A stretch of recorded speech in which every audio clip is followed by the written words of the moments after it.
বাংলাদেশ বিমান বাহিনী প্রধান air chief marshal Hasan Mahmud Khan সরকারি সফরে সৌদি আরবে অবস্থান করছেন।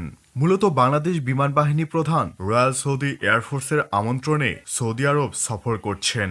তিনি সেখানে রাজকীয় সৌদি বিমান বাহিনীর ঊর্ধ্বতন কর্মকর্তাদের সাথে সাক্ষাৎ ও বিভিন্ন সামরিক স্থাপনা পর্যবেক্ষণ করছেন।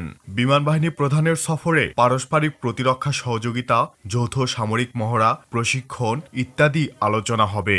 এই সফরে সবচেয়ে বেশি গুরুত্ব পাবে যৌথ সামরিক মহড়া। বিশেষত বাংলাদেশ বিমান বাহিনীর সবচেয়ে বড় ল্যাকিং হল মাল্টিন্যাশনাল এয়ার এক্সারসাইজে অংশ না নেওয়া। বাংলাদেশের সর্বশেষ এরিয়াল কমব্যাট এক্সারসাইজ হয়েছিল 2012 সালে ইউএস মেইন কর্পসের সাথে। আকাশযুদ্ধে সফলতা লাভের প্রধান ও সবচেয়ে গুরুত্বপূর্ণ অংশ হল বিভিন্ন এক্সারসাইজে অংশ নেওয়া।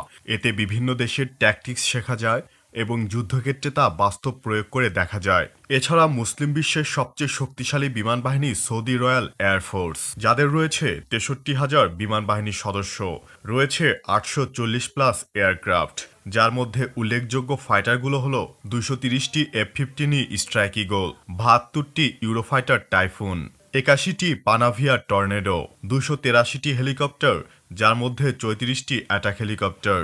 এছাড়াও সংযুক্ত আরব আমিরাত দূতাবাসের আমন্ত্রণে 14-15 ফেব্রুয়ারি সংযুক্ত আরব আমিরাত সফর করবেন বিমান বাহিনী প্রধান। সংযুক্ত আরব আমিরাত সফরকালে বিমান বাহিনী প্রধান air staff talk and exchanging training and exercise এবং ইউএই বিমান বাহিনীর বিভিন্ন স্থাপনা পরিদর্শন করবেন। সংযুক্ত আরব আমিরাত বিমান বাহিনীর কমান্ডারের সাথে সৌজন্য সাক্ষাৎ ও দ্বিপাক্ষিক স্বার্থ সংশ্লিষ্ট বিষয়ে মতবিনিময় করবেন। বিমান বাহিনী প্রধানের এই সফরের মাধ্যমে বাংলাদেশের সাথে সৌদি আরব ও সংযুক্ত আরব আমিরাতের মধ্যে বিদ্যমান সৌহার্দ্যপূর্ণ সম্পর্ক আরও সুদৃঢ় হবে, যা পেশাগত খাতে পারস্পরিক সহযোগিতার পরিধি সম্প্রসারিত করবে।